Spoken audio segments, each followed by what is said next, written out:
speaking of the rules not applying, did you see? And I don't want to always be like kicking Biden, because I don't want to do to Biden what the media did to Trump. Dude, I'm 100% with you. I saw not to get off on tangent, but I saw a conservative. I'm not gonna name them because I do enjoy watching their content.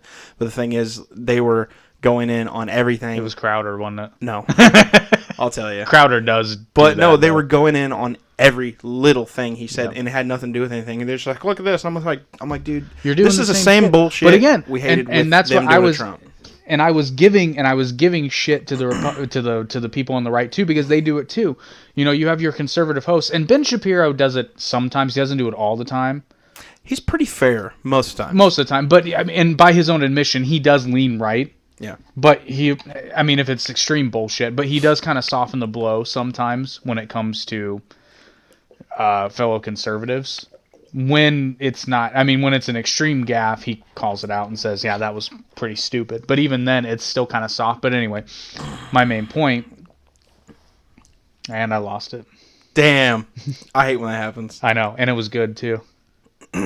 Well, we were talking about okay. the rules not applying. So, you know, Crowder's really bad about that. It's one of the things I dislike about him, is it's like he'll spend a 2-hour show just nitpicking what people on the left say, but anytime somebody on the right does something or says something stupid, it's like either not mentioned or it's defended, and that's when it's really egregious. It's like, no, Steven, that was pretty stupid.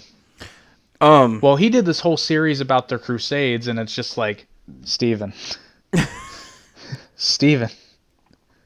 I get what you're trying to do, and at first I was like, okay, I'll bite, because a lot of in the West these days, especially in the academic setting, the Crusades are framed somewhat, I'm not going to say incorrectly, but somewhat unfairly, because what you do have to understand is that the response on the part of European Christians was, I'm not going to say, well, no, I will say it was justified.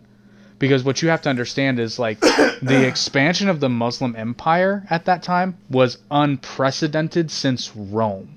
I mean, they were just expanding. They had expanded into most of Spain at one point, and they were encroaching in Europe. They were threatening port cities, and not literally threatening all the time, but I mean, like, they were close. And they had taken Jerusalem, like literally taken the city and much of the surrounding area, and had eventually they brought down the Eastern Roman Empire. That's why the song Istanbul was Constantinople, because they conquered Constantinople and renamed it Istanbul, and it stayed under in some way, shape, or form Turkish possession until after the First World War.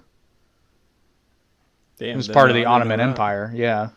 You're like a plethora of Because I history. love this shit. But anyway, what was he? Oh, the Crusades. So he was making that point, but then, and then he took it too far, where it's like, yeah, but you still can't defend war crimes. Even and again, it's somewhat unfair to judge them by today's standards.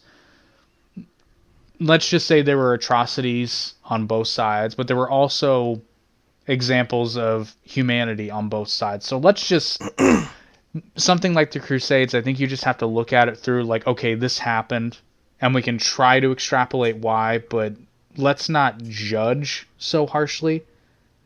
Because again, some of the, and this is true for both sides, because both sides did this, there was a lot of, quote, killing of prisoners.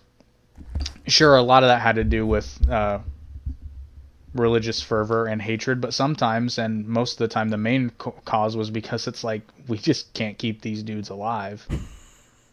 Like, we don't have the resources or the means to, because trust me, in that time, particularly, I don't know if there was an equivalent for the Muslim Cavaliers, but for European knights, you wanted them alive because you could ransom them.